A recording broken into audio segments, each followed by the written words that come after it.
Ce n'est rien d'autre que la redistribution des richesses de l'État. Vous dites que vous voulez un Gabon nouveau, mais ce Gabon nouveau, vous allez le faire comment s'il n'y a pas d'école? Au Gabon, il n'y a pas d'école. Donc, vous envoyez des compatriotes à l'étranger pour apprendre et vous refusez de payer cette école encore, mais vous voulez construire alors ce Gabon avec quoi? Avec toutes ces personnes-là qui, hier, grâce au pétrole gabonais, ont pu apprendre à l'étranger, les ping et consorts, et qui, jusqu'aujourd'hui, plus de 70 ans après, sont toujours à la tête de l'État. Je vais avoir 45 ans dans un mois, dans 2 mois, là. Tous les dirigeants d'aujourd'hui à 45 ans, qu'est-ce qu'ils faisaient? On ne peut pas avoir des gens qui sont entrés dans la vie publique gabonaise, dans la vie politique gabonaise, à l'âge de 25, 30 ans, et à 80, 85 ans, ils sont encore au sein de ce même État. Ce n'est pas possible.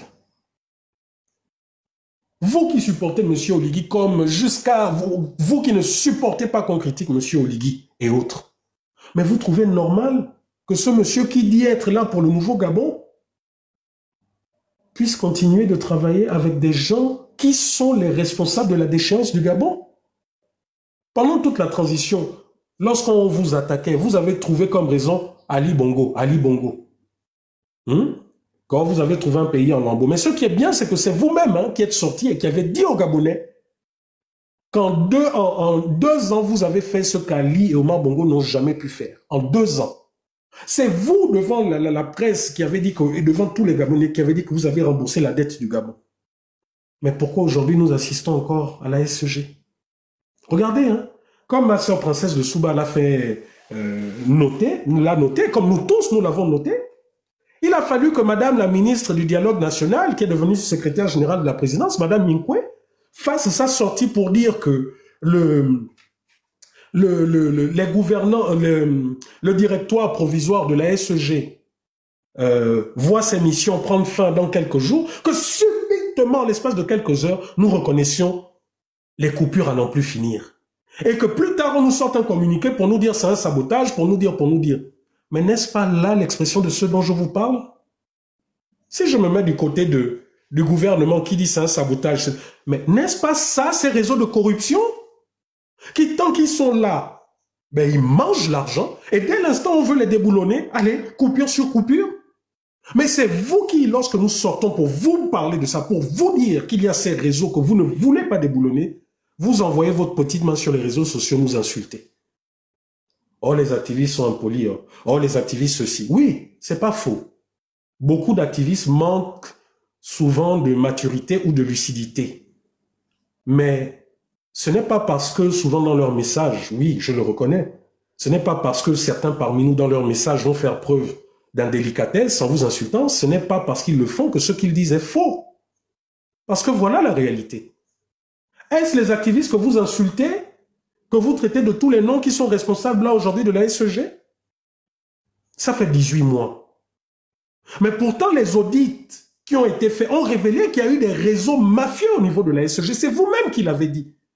Mais quand il faille punir, non, vous préférez les arrangements de mafieux. Vous préférez que la personne qui a été attrapée, que vos amis qui sont dans les mêmes loges maçonniques que vous, puissent venir vous chuchoter à l'oreille.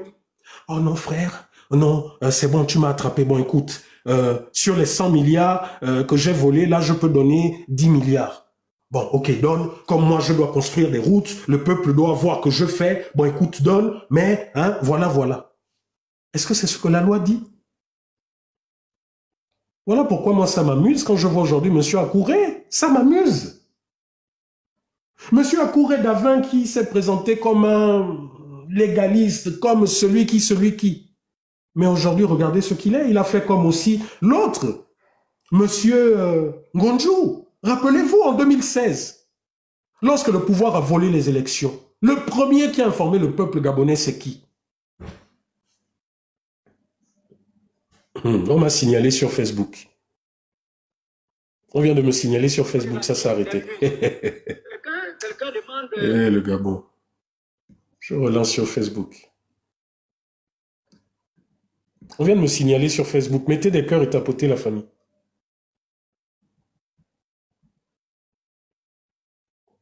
Ouais, on m'a bien signalé. Je viens de recevoir le message de... Mettez des cœurs, hein, où je coupe les commentaires, là.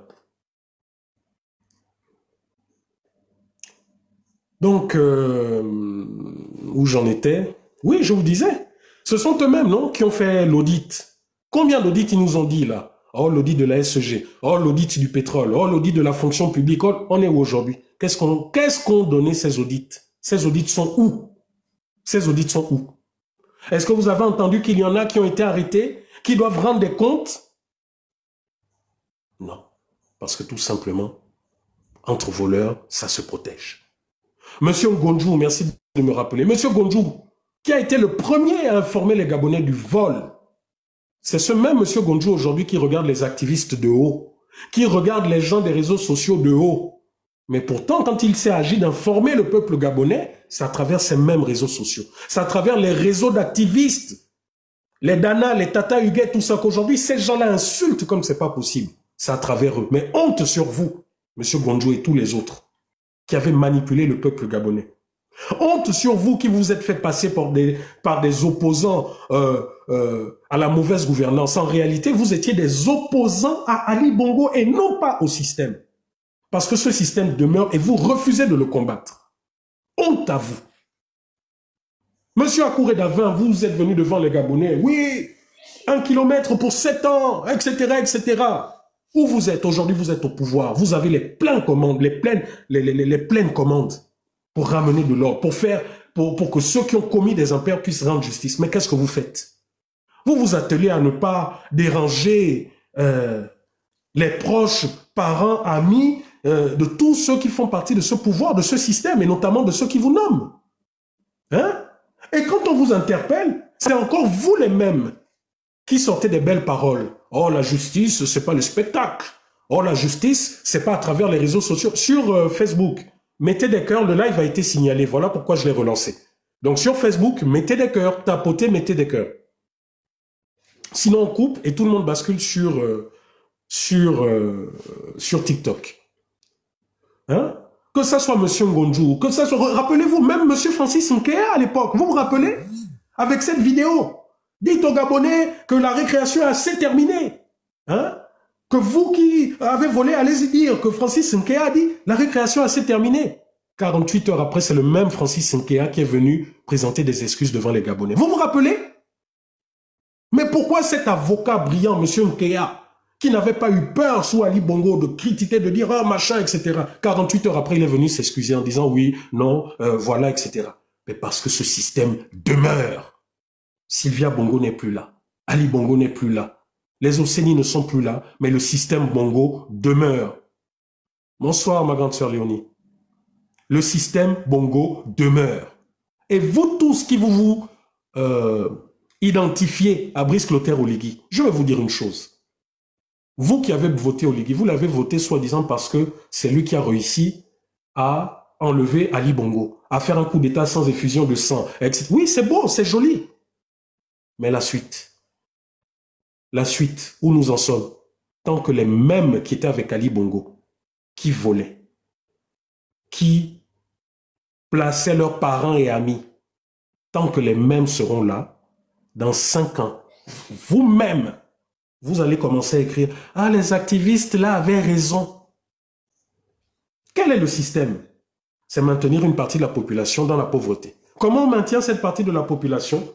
En faisant en sorte que les parents aient des salaires de misère, que les parents ne puissent accéder aux meilleurs soins de santé, qu'une partie des Gabonais ne puissent accéder à de hauts niveaux d'études.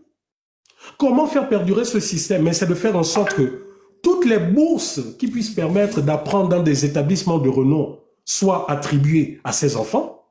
Je vous invite à aller y regarder les noms de tous ceux qui ont les bourses, par exemple pour le Canada, pour les États-Unis. Après, dans une moindre mesure pour la France, allez y voir. Les pauvres vont à l'UOB, les pauvres vont dans les Sénégal, les Burkina, et puis pour ceux qui ont quand même le petit piston, on les envoie en France. Mais quand tous ces gens-là, prenez la vague des États-Unis, prenez la vague du Canada, prenez la vague de tout ça, quand tout cela termine, mais qu'est-ce qui se passe?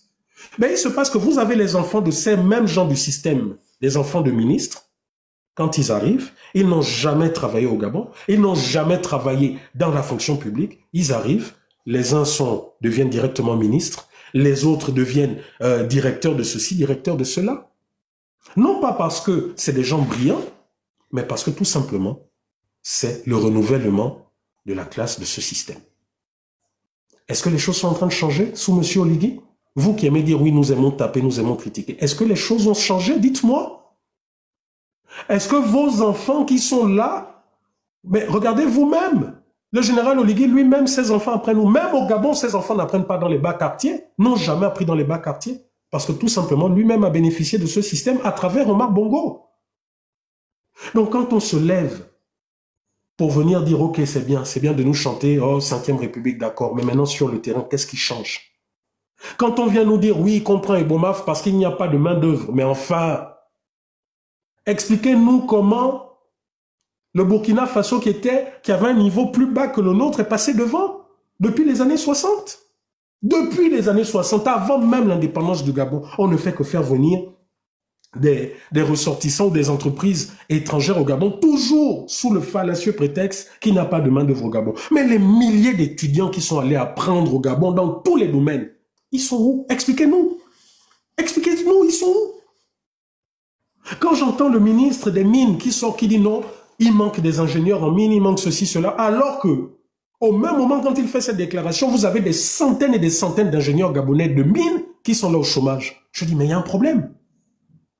Quand je suis parti, Omar Bongo, Ali Bongo et sa première ministre, Osouka, après même Osouka, ils étaient dans des projets. Est-ce que vous vous rappelez qu'ils étaient dans des projets de route nationale, de construction de la voie nationale, etc.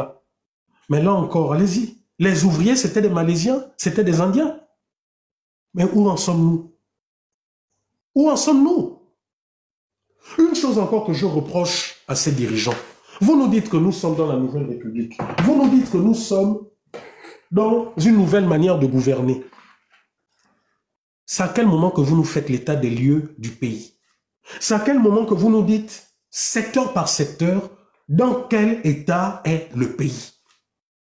Dans le secteur industriel, par rapport à tout ce que les prédécesseurs ont fait en bien ou en mal, c'est quand que vous nous faites ce bilan? Je ne parle même pas de vous et de votre transition. Parce que je pense que lorsqu'on prend une entreprise en cours, la première chose qu'on fait, c'est une audit ou un audit, je ne sais plus.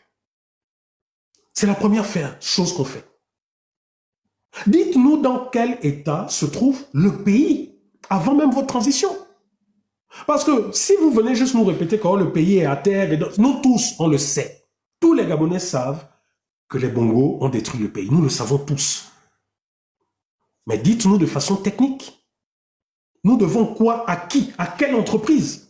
C'est bien de nous parler de la dette du Gabon, mais nous devons quoi à qui à l'extérieur? Combien nous devons à la France? Combien nous devons à tel? Aux États-Unis? Combien nous devons? Expliquez-nous les mécanismes de ces dettes. La coopération française, qui ne fait que nous injecter, nous envoyer de l'argent. Dites-nous, expliquez-nous de façon détaillée. Vous avez un ministre de la communication ou des ministres de la communication. Organisez des émissions, des thématiques. Il faudrait que nous, Gabonais, sachions dans quel état nous sommes. Parce qu'aujourd'hui, vous nous dites que vous avez payé la dette intérieure ou extérieure ou quoi. 2 jours après, c'est le FMI et la Banque mondiale qui nous disent que le Gabon serait sur le point de passer à 80% d'endettement.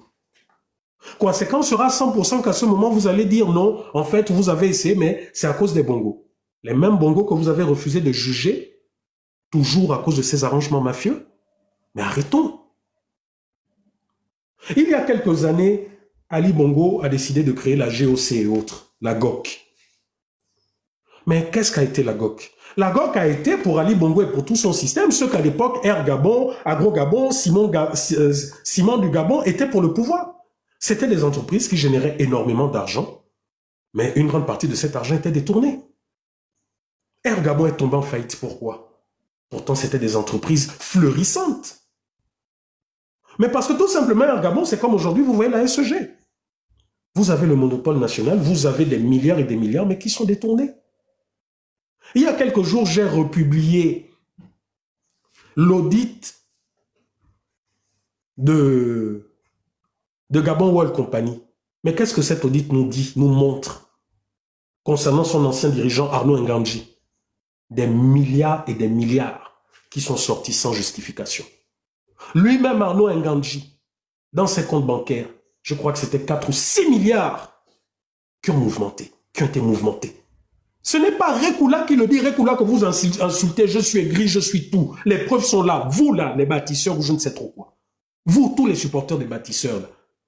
Tout est là. Les gens de ce système. Vous vous rappelez à l'époque, quand ce système, quand ils ont eu leur bagarre interne, là, hein, la bande, la guerre des Blas contre les Blas Boys, contre la Young Team, contre les Akombesi. Vous vous rappelez qu'à un moment, certains voulaient faire tomber Arnaud Nganji et que subitement celui-là menaçait les uns à travers des proverbes. Oh, les seins de la femme, oh, les couilles de ceci. Vous vous rappelez? Quand il faisait comprendre à certains que si vous me touchez, j'ouvre la bouche. Où on est aujourd'hui? Mais aujourd'hui, ce sont les mêmes qui sont assis à la droite du Père dans votre nouvelle République. Mais je pense que vous continuez de croire au Père Noël. Moi, j'ai arrêté de croire au Père Noël, j'avais 8 ans. Vous avez tous entendu Patrici Tanaza lorsqu'il était à la barre. Vous l'avez tous entendu. Vous avez tous vu ces témoignages. Donc, en fait, la seule chose qui vous intéresse, c'est quand Patrici Tanaza dit que oui, j'ai volé, j'ai touché, j'ai donné directement à Sylvia. C'est ça là seulement qui vous intéresse pour dire, oh, on porte plainte à Sylvia pour ceci. La seule chose qui vous intéresse aujourd'hui, c'est prendre Guy Patrick Obiang, de réclamer oh, les fonds Covid, machin, ils doivent rendre des comptes. Mais vous vous moquez de qui? Donc, en fait, votre justice là sélectionne. Guy Patrick Obiang, ces gens doivent rendre des comptes. Mais pourquoi vous avez refusé que Sylvia rende des comptes? Pourquoi vous avez refusé qu'Arnaud Nganji rende des comptes? Et vous êtes toujours là. Oh, c'est la nouvelle République. Avant, on combattait. Aujourd'hui, c'est fini. Non, les amis. Détrompez-vous. Nous sommes toujours dans le même système. La tête a changé, mais le système demeure le même. La preuve, votre président vient de vous dire, il vous a dit déjà pendant la transition, qu'on lui demande de signer, il signe seulement. La vidéo est là, non? Votre président vous a dit que 93% des entreprises ont acquis des marchés de manière non conforme ou que ces entreprises ne sont pas machin. 93 ou 95%. Mais pourtant, c'était sous sa transition, non? Les vols qu'il y a eu là à la GOC, c'est lui qui a nommé ce nouveau directeur général, non? Dites-moi un peu, c'est pas sous la transition que ça s'est passé. Quand vous allez comprendre que le problème du Gabon, quand on dit c'est le Gabonais, ça commence par la corruption.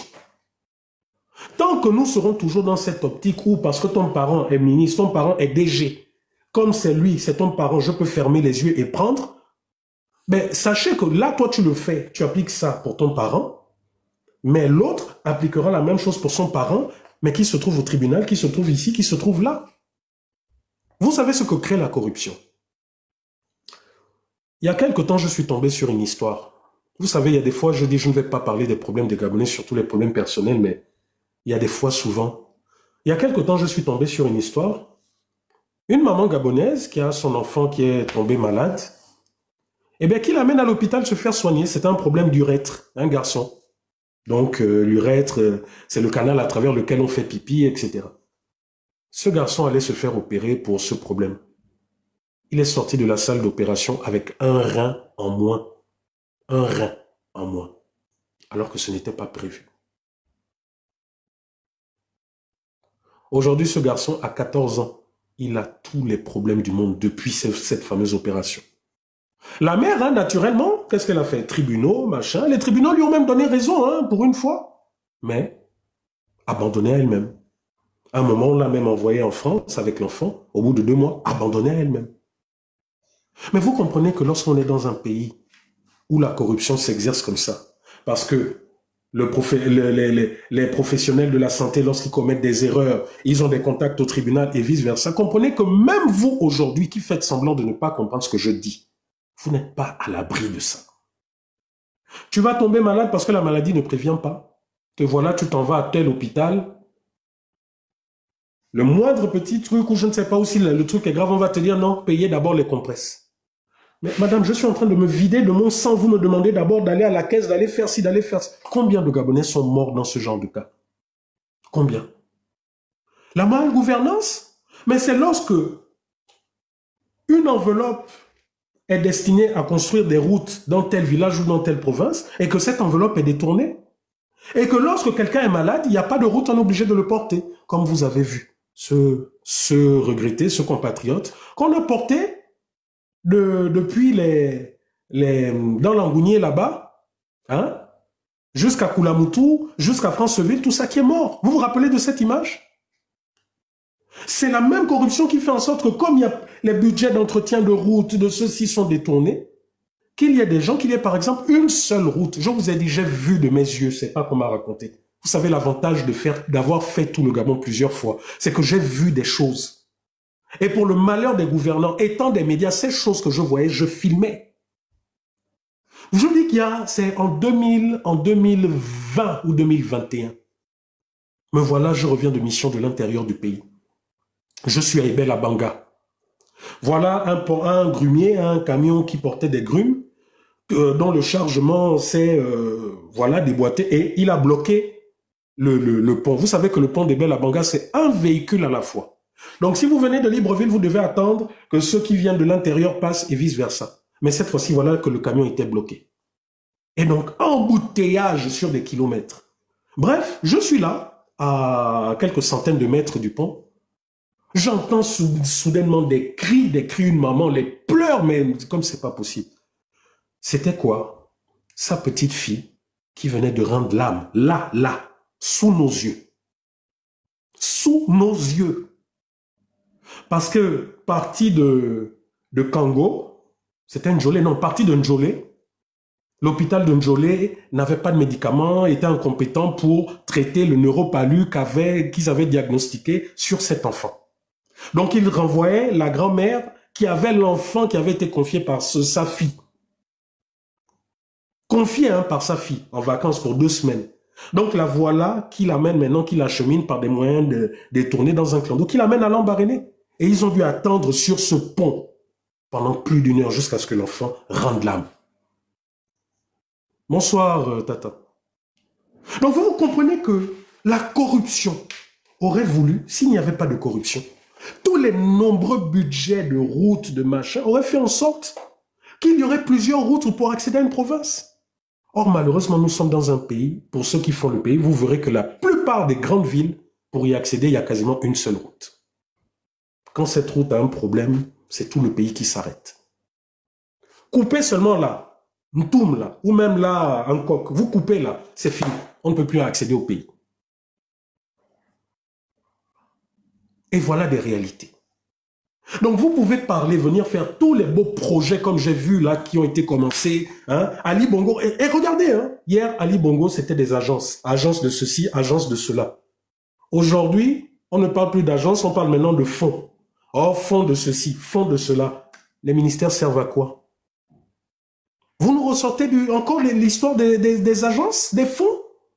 Oh, fonds de machin pour ci, fonds de machin pour ça. Mais à quoi servent les ministères? Nous voilà repartis à nouveau dans des doublons. Hier, il y avait des agences qui étaient devenues des ministères bis. Donc, on va encore perdre un mandat, parce que comme Oligui est là minimum pour 14 ans, selon lui-même et les autres, donc on va encore perdre un mandat à expérimenter quelque chose qui a déjà été fait pour qu'on nous dise non, finalement, on supprime telle agence parce qu'il y a des gens qui sont contre le président, contre ceci, contre cela. Non, les amis, personne n'est contre votre président. Nous sommes contre la corruption.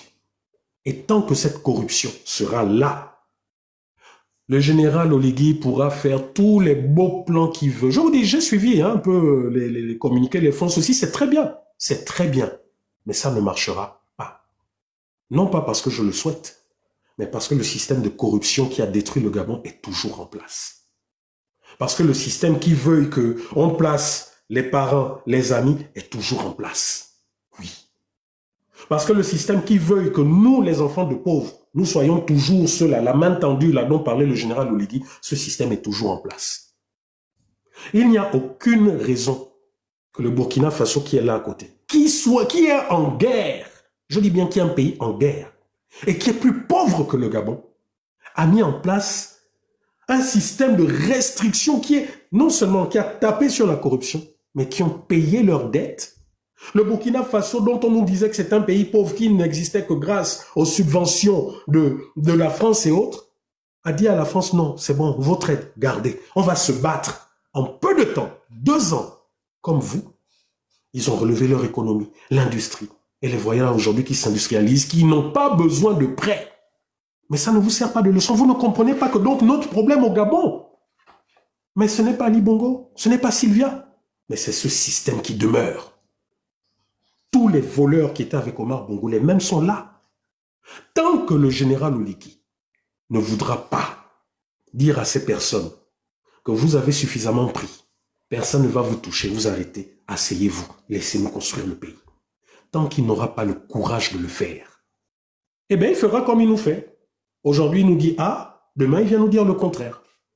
Et vous ne remarquez pas que ce n'est jamais personne au Gabon. On nous dit toujours, ah, selon l'audit, hein, il y a eu un système mafieux à la SEG. Vous vous rappelez quand le général Oligui a tapé du poing sur toi, je t'avais dit, je t'avais laissé temps. On est allé jusqu'à raser la tête des syndicalistes. Mais raser aujourd'hui la tête de l'administrateur, du militaire qui a administré, pourquoi aujourd'hui vous ne rasez pas sa tête? Hein? Vous nous avez fait cette belle comédie en nous faisant croire que les déboires de la SEG, c'était les syndicalistes qui réclamaient leur argent. C'est toujours ça. Ceux qui sont en bas, le petit peuple, qui réclame son dû, c'est ce peuple qui est écrasé. Pendant que vous, étant dans vos bureaux climatisés, étant dans vos voitures, dans vos limousines qui coûtent des centaines de milliards, vous êtes, vous, payés à des centaines de millions, alors que c'est d'autres qui effectuent le travail. Et vous dites que dans votre 5e République, les choses vont changer? Vous dites que les choses vont changer? Quand j'entends un procureur de la République qui, selon certaines indiscrétions comme ses prédécesseurs, jure que le jour où un activiste, Rekulao, princesse de Soubao, Mykolos le Phénix, le jour où ces activistes-là mettront les pieds au Gabon, si lui, il est procureur, qu'il pleuve ou qu'il neige, il fera de nous des exemples. Vous pensez que ce genre de personnes sont sérieux? Mais on aimerait voir cette force à faire des exemples avec ceux qui pillent, qui détournent. Il y a combien de Gabonais aujourd'hui qui n'arrivent pas à se nourrir? Parce que tout simplement, ils travaillent dans des entreprises ou dans des administrations où à la tête, c'est des corrompus, mais qui ont le bras long. Il y en a combien? Dites-nous. Ce qui est bien, c'est que on a beau cacher la vérité, hein, la saleté sous un paillasson. Mais la vérité, elle revient. Ne vous arrêtez pas à venir faire un communiqué en disant que oui, sabotage à la SEG, etc. Mais si c'est des gens qui sabotent, ils sabotent bien pour qui? Pour quelqu'un, pour des gens qui sont plus hauts. C'est pas le petit technicien qui habite à Kingele ou qui habite dans les bas quartiers qui lui-même subit la SEG, qui sabote la SEG, comme vous dites, de lui-même. Il le fait pour qui? Il le fait bien pour quelqu'un, pour des réseaux, pour des gens qui bénéficient de centaines et de centaines de millions. C'est quand que vous allez commencer à nous présenter ces gens-là et que la justice va véritablement s'appliquer? C'est quand? Donc, de grâce, arrêtez-nous votre comédie. Là, vous faites exactement comme Ali a fait, les belles paroles. Oui, en 2027, plus d'importation de poulet. Bravo. Mais commencez à expliquer aux Gabonais que la seule entreprise aujourd'hui qui est habilitée à importer de la nourriture, c'était l'entreprise française qui a été vendue en catimini à un Ivoirien, la SMAG. Expliquer quel a été le calvaire des dizaines et des dizaines de Gabonais qui n'ont pas pu se lancer dans l'élevage de volailles. Parce que tout simplement, vous aviez une entreprise française qui avait on ne sait quel marché, qui faisait en sorte que quel que soit l'entrepreneur au Gabon, il devait passer par la SMAG, qui importait les aliments qu'elle voulait quand elle le voulait. Or, dans ce domaine, la prospérité de l'élevage de volailles dépend de ce qu'on importe. Commencez par le dire. Commencez par mettre en place également un réseau routier. Chez moi, chez ma mère, dans les lacs, que nous soyons à Ngomo, que nous soyons à Oranga, à Chatanga, nous avons des terres, nous avons de l'eau à foison. Mais comment on fait pour y arriver? Depuis 1960, toute cette région du pays, je parle de là, mais je peux parler de tout le Gabon, toute cette région du pays est restée sur pause. Il n'y a pas de pont. Il n'y a pas de ferry qui puisse assurer de façon sécurisée la navette. Il n'y a pas de barge qui puisse permettre aux habitants de développer la contrée. Voilà les réalités. Depuis 1960, depuis Omar Bongo, depuis depuis Léon Mba? Dites-moi. Je ne sais pas si vous, les Gabonais, vous connaissez un peu toute cette région. Hein? Toute cette région, les Izoaloué, les Ashuka, les Oranga, les Tchatanga, tout ça là, et même de l'autre côté de l'Ogooué là-bas. Personne ne peut. C'est-à-dire que c'est une zone du pays qui est restée sur pause depuis 1960. Des zones enclavées. Qu'est-ce que le gouvernement a mis en place? C'est ça le développement. Nous avons des terres à foison. Dans les villages, vous mangez n'importe quoi, vous jetez seulement, ça pousse à foison. Pointe-Élise. Non, c'est pas Sainte-Élise, Pointe-Élise. Hein? Comment vous voulez qu'on puisse développer le pays? Les Mimongo, c'est la même chose. J'ai été dans ces... Vous savez, il y a un truc qui m'avait même dépassé dans le Haut-Togo. C'était dans les débuts des années, fin des années 2010, avant qu'il n'y ait leur histoire de projet Graines.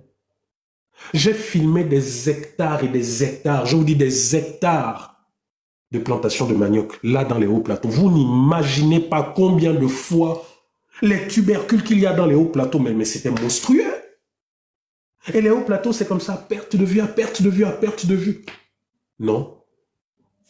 On ne peut pas mettre en place une véritable agriculture. Aujourd'hui, ce qui préoccupe le gouvernement, et là, sous Oligui, c'est qu'une entreprise étrangère vienne planter ses eucalyptus. Donc, c'est-à-dire une plante dont l'eucalyptus ou l'EVA, je ne sais plus. Donc, une plante qu'on va planter sur des milliers de kilomètres pour le caoutchouc qu'on va envoyer. Donc, en fait, nous sommes toujours dans la même économie. La même économie. La même économie qu'il y avait déjà du temps de la colonisation. Mais vous voulez quel développement avec ça? Vous voulez quel développement? Allez-y là, à l'Éconie. Vous allez voir l'igname qui pousse là-bas. C'est l'un des meilleurs du Gabon. Mais ce sont des villageoises qui plantent ça là dans les plaines. Mais allez-y voir. C'est fait de façon empirique, de façon artisanale. Mais non, nous avons toujours des gens. Je ne peux pas vous parler de ce que je n'ai pas vu. Hein, parce que moi, contrairement à beaucoup, c'est pas les on-dit. Je parle, demain, je vous montre la vidéo. Et le général Oligui lui-même sait de quoi je parle. Tout le pays Téké, il n'y a pas un endroit où je ne suis pas parti. Même chez lui en Ngoni. Il n'y a pas un endroit où je ne suis pas parti. Que ce soit les plateaux du pays, du côté des Kabaga, des Kabbalah, de l'autre côté, que ce soit les Koni, tout ça, que ce soit les Bongo. Il n'y a pas un endroit, mais je vous dis que cet endroit, mais non seulement le potentiel touristique est énorme, mais même le potentiel en termes d'agriculture. Aujourd'hui, c'est eucalyptus qu'on nous parle. Et curieusement, allez-y à Potos, une grande partie de la nourriture qui est là à Potos vient du Congo. Est-ce que ça, c'est pas la malédiction? Dites-moi un peu. Est-ce que c'est pas la malédiction? J'ai entendu encore en suivant les infos il n'y a pas longtemps que oui, nous allons mettre en place des marchés communautaires avec la frontière avec le Congo, avec le Cameroun. Mais enfin, ces marchés communautaires n'existent pas déjà. J'ai été au marché communautaire que nous avons avec le Cameroun, ce qu'on appelle vulgairement le marché mondial. Est-ce que vous savez que ces marchés-là communautaires, interpays, autant les Gabonais peuvent y vendre, autant les Camerounais ou les Équato-Guinéens peuvent y vendre? Ça, c'est sur le papier, mais allez-y. Les Gabonais sont interdits de vente là-bas. Allez-y. Mais aujourd'hui, on nous parle encore de marché communautaire. Mais arrêtons. Quand est-ce que nous allons continuer, nous, Gabonais, à être toujours et à accepter de se faire écraser? Quand est-ce que nous aurons véritablement la tête de nos pays des patriotes? C'est quand? Vous pensez qu'en Europe, vous dites souvent, vous êtes en Europe, mais vous pensez qu'en Europe, on ne vole pas. Mais il y a des voleurs en Europe. Vous-même, vous voyez, il y a même des présidents de la République aujourd'hui qui sont attrapés parce qu'ils ont commis telle ou telle chose. Mais avant de voler, ces gens font ce pourquoi ils ont été votés. Mais vous, au Gabon, non. C'est j'arrive, je vide les caisses et puis le peuple n'a qu'à se plaindre. Et quand le peuple se plaint, allez, pour le distraire, comme faisaient les Romains, on jette du pain et puis des jeux. On vous donne, on vous fait venir un artiste américain, un Fally Ipupa, on vous fait danser, vous mangez, vous buvez, et puis c'est fini. Mais ce même artiste repart avec ce que vous n'aurez jamais comme argent de toute une vie de travail. Nous allons continuer comme ça pendant longtemps. J'entends des gens, il faut venir au Gabon. Faut venir, oh, faut venir. Mais j'étais au Gabon. Ce dont je parle là, c'est parce que j'étais au Gabon. Pendant que moi, j'étais au Gabon. Aujourd'hui, vous me dites, tu parles, tu es enfant. Mais pendant que j'étais au Gabon, je combattais. Vous étiez où? Vous étiez cachés, non? Donc, aujourd'hui, ceux-là qui me disent, faut venir au Gabon, c'est pourquoi? C'est pour que votre procureur qui est incapable de juger Sylvia, qui est incapable de juger tous les voleurs au col blanc de la République pour que lorsque j'arrive, qu'ils viennent me dire « Ouais, toi, Rekula, viens, machin, ici. » Et puis là, vous serez content. « Ah oui, les activistes, oui, les activistes. » Pendant ce temps, les mêmes sont en train de piller, les mêmes sont en train de construire des maisons exorbitantes. Les mêmes. Vous êtes toujours là, pauvre, pauvre d'esprit et pauvre physiquement. Toujours porteur de bagages derrière ces gens, espérant que ces gens vous nomment, les nominations. C'est tout ça la corruption. Les crimes rituels. C'était quoi les crimes rituels? Oh non, si j'ai la langue de ceci, si j'ai cela, je serai nommé, je serai ministre. Mais les je serai ministre, là, c'est qui? Ils sont où? Mais n'est-ce pas, quand il est venu au pouvoir, il vous a promis que tous ces gens-là devaient rendre des comptes? Mais finalement, qui va rendre des comptes des crimes rituels? C'est qui? Qui commettait les crimes rituels? Dites-moi un peu. Donc, mes frères, pardon.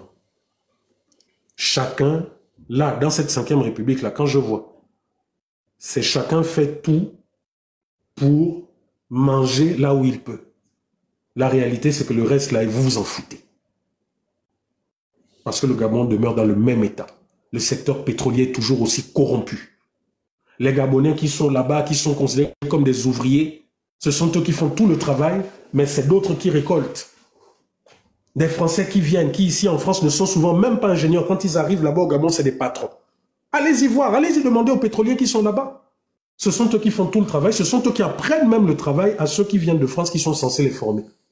Mais ce sont eux qui sont marginalisés. On vient, on leur promet que voilà, ils n'auront plus d'emploi précaire, etc., etc. Où en sommes-nous 1 an après, 2 ans après? Toujours à la même situation. Mais vous continuez à vous mentir vous-même. Oh non. Et vous avez même des réponses. Hein. Oh non, il n'a pas dit qu'il va tout changer en un claquement. Mais qui vous a dit que Olivier a dit que les choses devaient changer? Moi, Rekula, je n'ai jamais dit qu'il devait tout changer en 2 ans. Je ne l'ai jamais dit. Ce que j'ai dit et que je n'ai fait que demander au général Oligui, la transparence. La transparence. On parle de marché, de marché public, transparence. Chez les Blancs, qu'est-ce qu'ils font? Tout le monde est en mesure de savoir. Il y a un marché de construction de la route tel au cas là, machin. Ok. Il y a un site web ou un endroit où on peut, public, où on peut voir toutes les entreprises qui concourent. Où on sait c'est qui appartient à cette entreprise, quel est le capital, combien d'employés, etc. Est-ce que cette entreprise a payé ses impôts, etc., etc., etc. Mais où en sommes-nous au Gabon? Aïe, Mbolo, Muriel. Où en sommes-nous?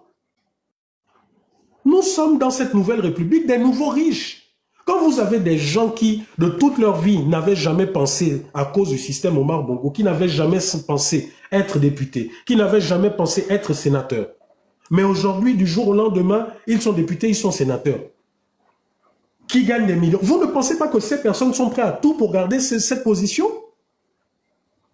Et vous pensez que dans ces États, d'abord, quel est l'État démocratique où un Parlement, on le nomme? Ça n'existe pas.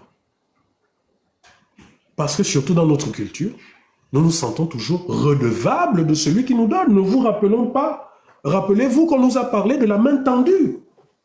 Que la main qui est tendue, qui est en bas, attend toujours. Mais c'est de la même manière. Ok, j'ai presque fini. Je suis arrivé, ma fille, qui dormait. Demain, il y a école. C'est de la même manière que le Gabon est endetté. Le Gabon est toujours à la limite du décrochage. On est à main tendue. Coopération française, coopération ceci, coopération cela, Banque mondiale, banque ceci. Donc, le Gabon qui se noie va sortir un peu la tête de l'eau. Mais comme il faut continuer à assurer les charges de ceci, les charges de cela, allez, pam, on repasse la tête sous l'eau. À ce nouveau, la coopération ceci, coopération cela revient. On ressort un peu la tête de l'eau et c'est ce scénario-là qui continue d'année en année. Parce que tout simplement, lorsque nous recevons 10 milliards pour construire un chemin de fer, pour permettre aux habitants de se déplacer, d'aller d'un endroit à l'autre, cet argent est détourné, le projet n'a pas lieu, mais par contre, la dette, elle est là et nous devons la rembourser. Comment vous voulez qu'une agriculture soit florissante si là, même en Toum, quand vous êtes dans là à côté, hein, Donguila, là à côté, si vous ne pouvez même pas aller faire des plantations là, à Donguila, alors que la terre est riche. Comment vous voulez développer un pays si même là, à Donguila, là, à Libreville, là, en tout, vous ne pouvez pas faire des plantations? Je vous ai dit moi-même, même là au Cap, je n'avais plus besoin d'acheter la banane, je n'avais plus besoin d'acheter les tubercules. Rien qu'avec 4-5 pieds. Je fais ma plantation, toutes les 2 semaines, je déterre mes 2 pieds de manioc, je suis tranquille pour le moment. Mais si déjà la population arrive comme ça à accéder à la terre, parce qu'en même temps il y a la route, mais déjà les prix des denrées alimentaires chutent. Mais quand vous avez des réseaux mafieux qui font venir des dizaines et des dizaines de camions de bananes depuis le Cameroun, des bananes où pour accélérer le fait que ça mûrisse, on met de l'urée chimique ou alors de l'urée naturelle, donc des urines, parce que c'est ça que quand vous voyez souvent les femmes la pissent dessus ou les hommes la pissent dessus, dans l'urine il y a l'urée. Et l'urée c'est de l'acide. C'est cette urée qui fait mûrir rapidement les bananes. Si c'est pas ça, c'est les formoles qu'on balance. Donc il y a beaucoup de choses. Donc quand vous voyez tout ça, mais c'est des réseaux entretenus, qu'est-ce que vous croyez? Vous croyez que les dizaines de camions qui viennent depuis le Cameroun pour nous alimenter en bananes, vous pensez que c'est quoi? C'est tous ces réseaux qui n'ont aucun intérêt à ce que lorsqu'il y a des budgets, que notre agriculture décolle. Voilà la vérité.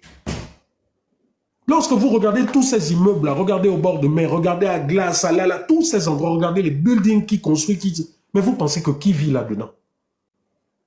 Et qui construit ça? On nous dit, oh, ce sont les Libanais, ce sont les Libanais. Détrompez-vous, mes frères. Beaucoup d'entreprises que vous voyez là. Oui, vous voyez les Libanais, mais ce ne sont que des prêtres, non, pour beaucoup.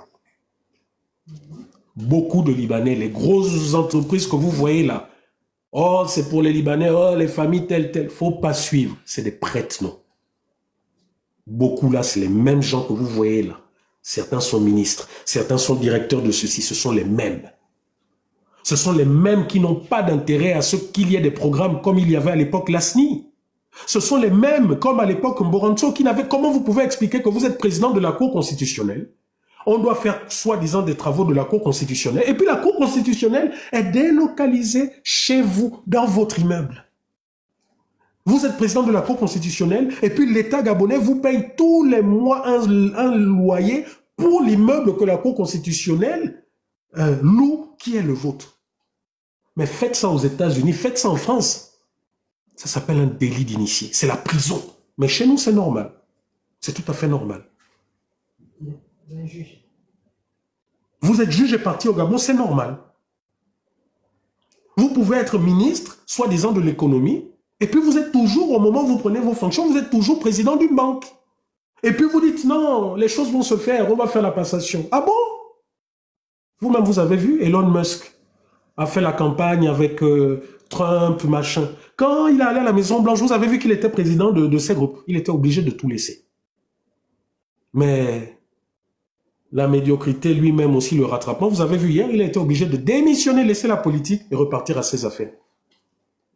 Donc vous qui dites que nous sommes des aigris, nous sommes ceci, à chaque fois que vous ouvrez la bouche, c'est pour critiquer Oligui, etc. En fait, vous vous mentez à vous-même. Parce que vous-même, vous continuez de vivre dans la misère, mais depuis 18 mois, ceux-là, le général Oligui et toute sa suite, eux, leur vie a changé, hein, les amis.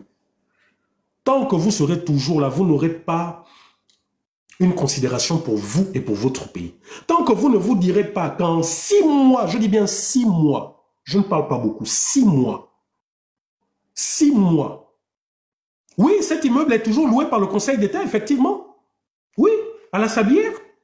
L'immeuble de Marie-Madeleine Boranso, qu'elle faisait louer à la Cour constitutionnelle, aujourd'hui, c'est au Conseil d'État. Bon, je ne sais pas si le Conseil d'État a acheté l'immeuble ou quoi, parce que je crois à un moment, elle vendait ou quoi. Mais voilà les réalités de notre pays. Allez-y là, à Batterie 4.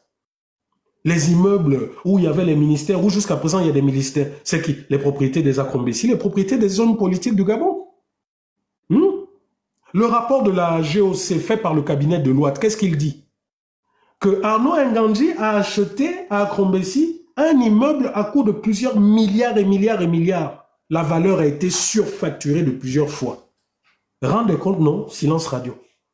Donc mes frères, vous qui me parlez de justice gabonaise, hein, je vous dis, même si par malheur, écoutez bien ce que je vous dis, même si par malheur, un jour, vous arrivez à me faire entrer au Gabon dans votre justice là, je ne vous donnerai pas l'occasion de me faire votre parodie de justice. Vous ferez tout ce que vous voudrez, vous me donnerez, condamnerez à tout ce que vous voulez, c'est votre justice. Mais moi, je ne vous donnerai pas cette occasion, parce qu'il n'y a aucune justice au Gabon.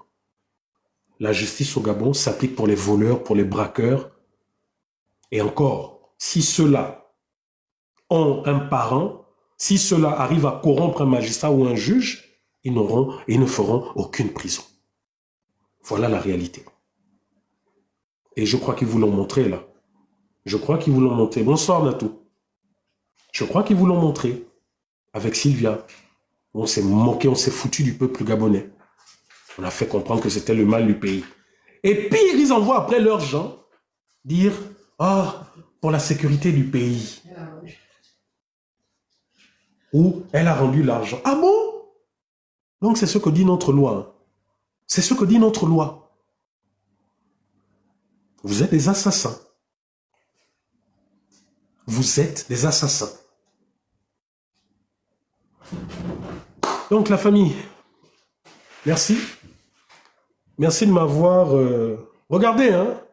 Là actuellement ils ont une commission là, qui est en train de créer des partis politiques, enfin tout le tralala sur les partis politiques. Cherchez à voir la composition de cette fameuse commission. Donc voilà, merci de m'avoir suivi. Retenez que nous sommes à l'origine de la déchéance de notre perte de souveraineté sur l'île Banié. Retenez que M. Ping, Mme Boranso, M. Rosatanga sont aujourd'hui quasiment les dernières personnes vivantes qui savent qu'est-ce qui s'est réellement passé. Je vous ai fait écouter le témoignage de l'ancien secrétaire de la Commission permanente des frontières gabonais, M. Victor Mpira. Vous avez écouté vous-même ces témoignages. Ce n'était pas un homme politique, ce n'était pas un opposant. Chez nous, on ne fait pas de politique. Je vous l'ai dit, j'ai des parents, chez nous, on ne fait pas de politique. Donc, il n'avait aucun intérêt à discréditer X ou Y personne ou à mentir. Mais si par malheur, je dis bien, je mets en garde, si par malheur, que ça soit les messieurs Jean Ping et autres, s'il y en a qui veulent sortir pour le discréditer ou pour... comme ils font toujours, hein, je vais passer à une autre étape et sortir des éléments que je préfère pour le moment garder. Parce que vous savez, on ne grille pas toutes ces cartes. Non, il ne faut pas confondre avec le général Mpira. Lui n'était pas... Monsieur Mpira dont je parle n'était pas général. Lui, c'est un miennet. Mon côté paternel, là-bas, on est bien mélangé. Hein. Nkomi Ngowe ou les Ngoubi. Nkomi Ngoubi et de ma grand-mère, dont sa mère, il était Lumbu. Ça, ce sont mes côtés là-bas. Donc, du côté de mon père, je suis Nkomi, Ngowe. Les Ngowe sont aussi appelés les Ngoubi. En fait, c'est un peuple. C'est un peuple qui est venu dans la migration avec tout le peuple Pounou, Guissir, etc. Et en fait, vous avez des peuples au Gabon qui n'étaient pas en fait de grande taille ou à un moment donné se sont retrouvés réduits et qui, à la longue, s'est vu plus ou moins absorbés. Ils se sont vus absorbés par les mariages et du coup, ils parlent très souvent la langue d'autres. Donc oui, j'ai un côté Ngoubi de par mon père, c'est ce qu'on appelle l'Ngowe. Mais l'Ngowe, par exemple, là-bas, en Etingwe, dans la zone de Rallier, c'est des gens qui parlent correctement mienais. Donc, si vous les entendez parler, non, ils vous parlent mienais. Mais entre Ngowe, ils savent que non, en fait, ce sont des Ngoubi, c'est ça. Et vous savez que là encore, comme je vous ai dit, malheureusement, à cause de ce qui m'est arrivé, j'ai dû mettre en pause tous les travaux scientifiques, les documentaires que je réalisais. C'est un problème que nous avons au Gabon. Il y a des ethnies, des groupes qui sont en train de disparaître parce que la langue est en train de se perdre. Moi, par exemple, j'ai entendu parler Ngowe, Ngoubi, mais je ne comprends pas. Je suis incapable de vous dire. Parlez-moi mienais, que ça soit le Nkomi, le Mpongwe ou le Gallois, je comprends très bien, je parle un peu, je suis pas expert, mais voilà. Mais parlez-moi du Ngoubi, non. Et c'est un peu comme ça que vous avez beaucoup de Gabonais qui ont toujours cru, par exemple, que les Bengas étaient mienais. Parce que quand vous allez au Cap, ben les Bengas vous parlent correctement mienais. Et comme vous voyez, ils sont peau claire, comme les Métis et les Pongwe. Pour tous les Gabonais, les Bengas, c'est des mienais. Non. Les Bengas ont leur propre langue. Donc, voilà. C'est un peu comme, oui, Andjolé. Andjolé, je ne sais plus, c'est qui c'est les... Andjolé, on les prend souvent pour des femmes, mais en fait, ils sont pas femmes. Mais j'ai oublié, est-ce que c'est les chamaïs? Non, pas les samaïs, ou les sacs, non. Dites-moi un peu, Andjolé, là. Les maquinas, voilà, les maquinas. Les maquinas vous parlent correctement fan. Beaucoup pensent que les maquinas sont fan, mais ils sont pas fan. Donc, voilà, c'est la petite parenthèse, hein, pour... voilà. Et pareil, dans Livindo, pareil, les sakés, les bongom, J'espère vraiment un jour, hein, c'est ce qui me fait mal parce que ben, depuis ma vie professionnelle, comme vous savez, est un peu mise en parenthèse, surtout que depuis que je suis arrivé là en exil en France, faut se battre, faut se reconstruire du début, donc vous ne pouvez pas mais oui, mais euh, ma grande sœur Ngojen, mais c'est ce que je vous explique, c'est ce que j'explique. Les Bengas, si vous suivez la migration des peuples bantous, les Bengas, au cours du hiatus, hein, quand ils rentrent avec le groupe Kota, etc., etc. Mais il y a un moment de l'histoire où les Bengas se séparent des Kota et arrivent jusqu'à la côte. Mais il y a une partie qui est remontée vers le Cameroun et la Guinée équatoriale avant de redescendre. Chaque année, je le dis bien, les Bengas au Cap Exterias commémorent cette histoire. Et ça, ce que vous dites, les Bengas, Guinée équatoriale, c'est ce qui explique encore le litige de Mbagné, Corisco et autres. C'était les mêmes peuples. L'île Corisco, Mbagné, tout ça, c'était les mêmes peuples des deux côtés. Donc, c'est comme si aujourd'hui, je vous dis par exemple à Oyem, entre les différents clans, quels sont les clans qu'il y a à Oyem? Bon, dans la région, il y a les Essangui, il y a les Essandon, etc., etc. Je ne maîtrise pas, je ne veux pas dire de bêtises. C'est un peu le nom des tribus qui me viennent. Mais ce que je veux dire, c'est que entre entre les différentes tribus fan qu'il y a à Oyem, chacune sait historiquement où est sa zone, sa sphère d'influence. Maintenant, imaginez qu'aujourd'hui, demain 2 janvier, aujourd'hui 2 juin 2025, qu'il y a un colon et qui décide de mettre une frontière à Oyem. Il dit, bon, désormais, la frontière, c'est là. Hein? Nkoumekien, etc., voilà la frontière, etc., etc. Comprenez? Oui, l'incogène, effectivement. Hein? Donc, vous comprenez que c'est ce qui s'est passé. Lorsque les Portugais sont venus, ils ont implanté leur drapeau, ils ont estimé que ça, là, c'est chez nous. Maintenant, entre Occidentaux, là-bas, les Portugais, finalement, ont cédé leur possession à 2 puissances maritimes. L'Angleterre, l'Espagne et la France. Et c'est comme ça que la France a décidé que, bon, voilà, là, c'est pour moi, etc., etc. Ils n'ont pas demandé l'avis des peuples Pongouais qui étaient là, des peuples Sekiani, des peuples Benga. Ils n'ont pas demandé leur avis. Vous comprenez? Ils n'ont pas demandé leur avis. Mais pour les peuples qui sont là, ces frontières imaginaires, ils s'en foutent. Si je veux aller chez mon oncle qui est là à Cocobiche, je pars. Si je veux aller chez mon oncle qui est là de l'autre côté, je pars. Donc, pour les îles Corisco et autres, c'était des campements de pêche. Mais pour les populations, elles estiment que c'est chez eux, c'est leur campement de pêche. Mais pour les Blancs, ils estiment que non, là, c'est un autre pays et vice-versa. C'est ça le problème de Mbagné. Voilà pourquoi vous allez voir le roi de Corisco, tout ça, les Mangas, c'est les mêmes peuples qui sont là. Jusqu'aujourd'hui où je vous parle, allez-y à Cocobiche, vous verrez la Guinée équatoriale en face. Ce sont les mêmes familles.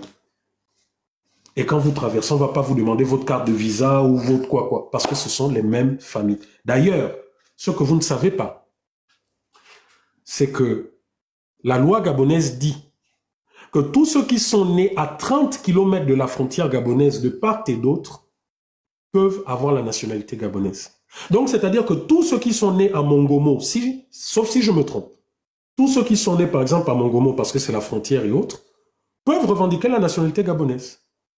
Comprenez? Donc voilà, nous sommes souvent dans les passions, les gens qui pensent que souvent certaines choses se règlent par la force, non. Certaines choses se règlent d'abord par la connaissance. Apprenez d'abord quels sont les problèmes, l'origine, etc., etc. Beaucoup de personnes vont même vous parler de la Convention de 1904, notamment l'article 4. Mais c'est où? Attendez, je vous le montre rapidement.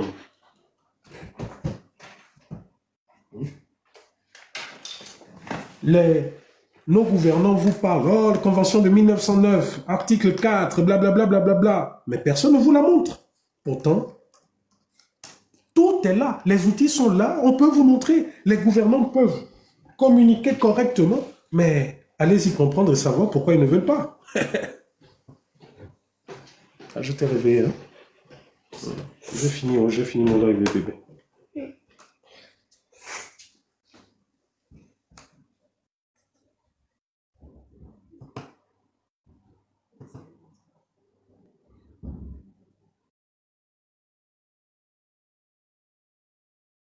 Vous avez par exemple ça. Allez-y, regardez le cahier d'études des frontières du Gabon de 1885 à 1811. Et là, vous serez moins dans les passions. Bon, dedans, il y a l'article. Attendez, je vous le montre.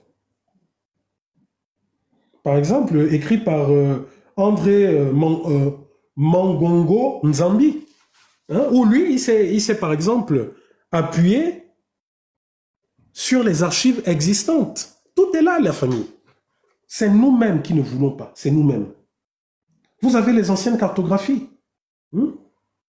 Tous les sites sont là, les archives nationales françaises, espagnoles, tout est là en ligne, consultable. Vous préférez à chaque fois connaître des problèmes par le Congo-Ça. Vous préférez vous-même. Alors que vous avez tout pour comprendre. Il faut apprendre à se documenter. Toutes les archives nationales de tous ces problèmes, tout est là. Oui, quand le live est fini. Oui, tu as raison. Bon, allez. On se dit... Je vais peut-être mettre ça en description, en téléchargement. Hein. Je vais mettre ça en téléchargement pour que chacun voit la fameuse convention 4, l'article 4.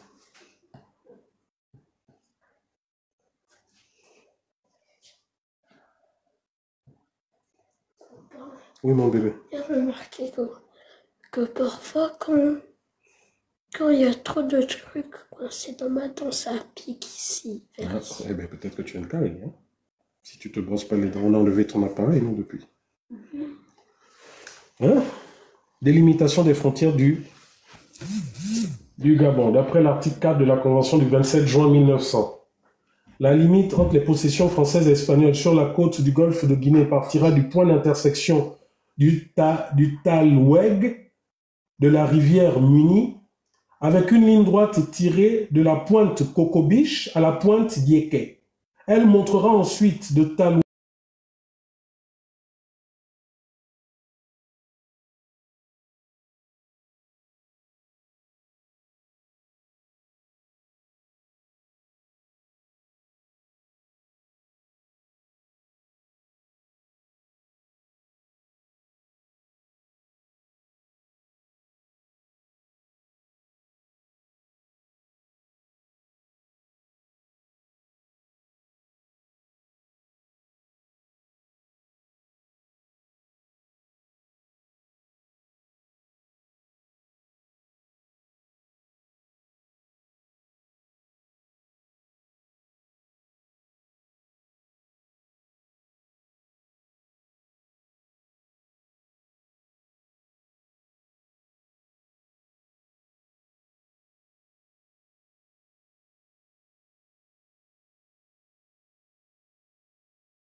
Ah, il y en a qui veulent intervenir.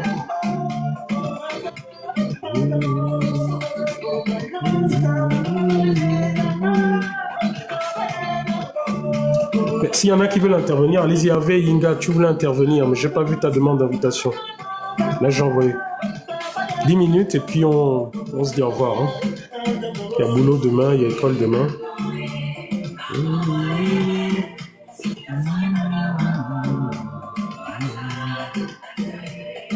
Hervé, voilà, là j'ai ajouté. Allez, tu vas Hervé. Bernard, bonsoir Bernard Christian Recola, comment allez-vous? Ça va très bien. Mon frère, bonsoir, allez-vous, monsieur Bernard, monsieur Lekola, comment allez-vous? Ça va très bien par la grâce de Dieu. Ouais, merci beaucoup. Vous connaissez monsieur Bernard, je vous suis depuis longtemps. Vous ne me connaissez pas à l'époque là, hein? Bon, je ne sais pas si c'était à l'époque, vous étiez ensemble là. Toi, vous Tchétché, Fumbu là. À l'époque là, à société civile là, longtemps. Un jour là, il y avait même une jeune fille, une femme là, militaire là, belle rouge là, à la santé. Elle s'appelle Elvire Nkama Bongo. Elvire Nkama, c'est qui là? Hein? Vous vous rappelez de ça? Oui, oui, je vous suis, allez-y, je vous suis. À l'époque, il y avait le Covid là. Le COVID, là. Oui. Voilà, Elvire Nkama Bongo, Elvire. La loi, oui. Voilà, et un autre là, côté aussi, c'est Damas. Bon, c'est pas Damas là. Bon, ça, ça ne m'intéresse plus. Je vous suis depuis longtemps. Merci. Je vous encourage, même après, quand vous êtes parti de quitter du Gabon, pour la France là, que là, voilà, à l'ambassade, tout ça là. Je suis depuis longtemps. Parfois même ici. Moi, à ce moment, je suis aux États-Unis, je suis au Gabon, je suis aux États-Unis. Ah, vous êtes aux États-Unis? Oui. Et tous les gens de la France, je les connais tous. Pas que non, je les connais pas comme ça, non, mais sur les lives, quoi. Parce que je suis les lives de mon pays, je suis les Gabonais. Et maintenant là. Et je vois qu'avec l'accent, vous êtes du G2 là. Oui, c'est du G2. Vous avez parlé même de chez nous, les connus, tout cela, il y a les ignames. Ouais. Hein? Mais je ne connais pas tout dans le plateau là-bas. Moi, je faisais seulement Mwanda, Libreville, où j'ai vécu. À Libreville, moi, je suis de PK7. Bon, c'est pas ce que je peux dire, je peux parler de ça. Parce qu'à Libreville, je faisais quoi? J'étais à Gli. Vous connaissez Agli? Agli, oui. J'ai travaillé là-bas longtemps. Je faisais aussi le nettoyage à mon boîte. Le patron, c'est Bachir. Notre chef de technique, c'est M. Kal Mouyama. Il est un côté, il est Sekiani. C'est sa maman. Et maintenant, le problème, c'est quoi? C'est pas que non, c'est. Le problème, c'est nous, les Gabonais. Bongo n'est plus là. Ali Bongo n'est plus là. Et maintenant, si celui qui a gaspillé, il n'est plus là. Toi, le nouveau, vient maintenant arranger. Est-ce que vous m'écoutez? Non, je vous écoute. Omar Bongo n'est plus là. Il a gaspillé. Ok. Ali Bongo n'est plus là, il a gaspillé. Et maintenant, les deux là ne sont plus là. Et maintenant, actuellement là, ce qu'on n'a jamais vu pour Omar Bongo, Ali Bongo, on n'a jamais vu ça. Donc ça veut dire, ce n'était pas Omar Bongo, ce n'était pas Ali Bongo. Le système, il est là. Omar Bongo, Ali Bongo, bien sûr, il était quoi? Bon, c'était un étranger. Bon, maintenant, nous-mêmes, les vrais Gabonais, nous-mêmes, bon, Ali Bongo, il n'était pas vraiment un Gabonais à 100%, bien sûr. Mais nous-mêmes, les vrais Gabonais, à l'époque de Ali Bongo, bon, j'ai entendu ça, hein, comment peut-être plus de 50 bébés qui sont décédés. Moi, je n'ai jamais vu ça à l'époque de Omar Bongo, ni Ali Bongo. Bon, si c'était à l'époque d'Ali Bongo, il veut dire quoi? C'est un Nigérian. Il ne veut pas le Gabonais, il ne veut pas le Gabon, il veut faire tout. Les bébés qui meurent là, on n'a jamais vu ça à l'époque d'Omar Bongo, ni Ali Bongo. Et maintenant, c'est Menaki. Donc, vous voyez ça? Malheureusement. Que ça seulement que je dis seulement. À l'époque d'Omar Bongo, ou Ali Bongo, on n'a jamais vu les bébés mourir comme ça, plus de 50. Bon, après, ça a confirmé, hein. J'ai entendu parler de ça. Bon, moi, je ne vais pas contredire le grand frère Jonas qui en a parlé parce qu'il a ses sources. Bon, moi, personnellement, j'ai essayé de demander, mais les contacts que j'ai me disent... Mon frère Benab, ok, ça là, c'est bon. Et maintenant, à l'époque d'Omar Bongo, à l'époque d'Ali Bongo aussi, hein, on n'a jamais vu que non, l'île Mbani là, on n'a jamais fait ça un jour. Mais ça veut dire, les gens qui sont au pouvoir, là, nos dirigeants, nos gouvernants. Donc, les gens qui sont autour de nous, ils savent que non, le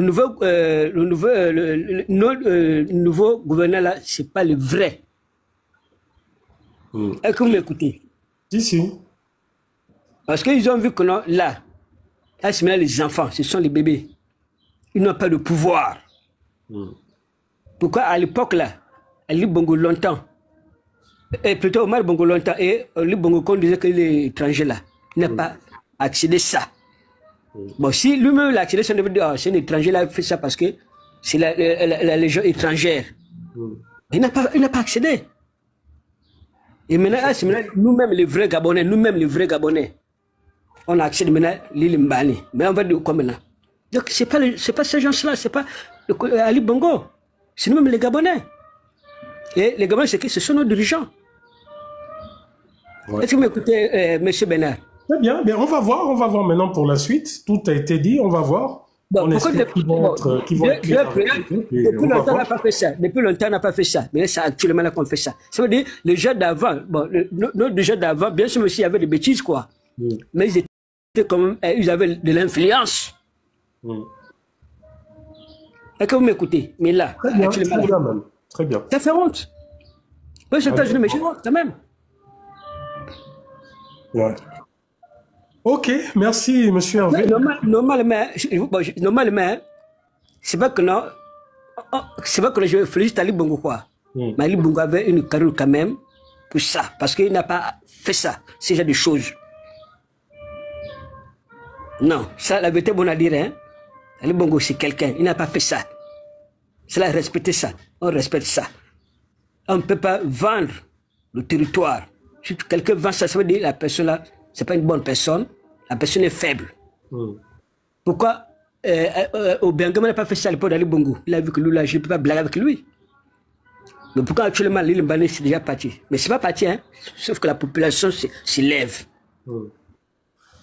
Mais c'est pas parti encore, non. L'île Mbani encore, c'est pour nous. Ok.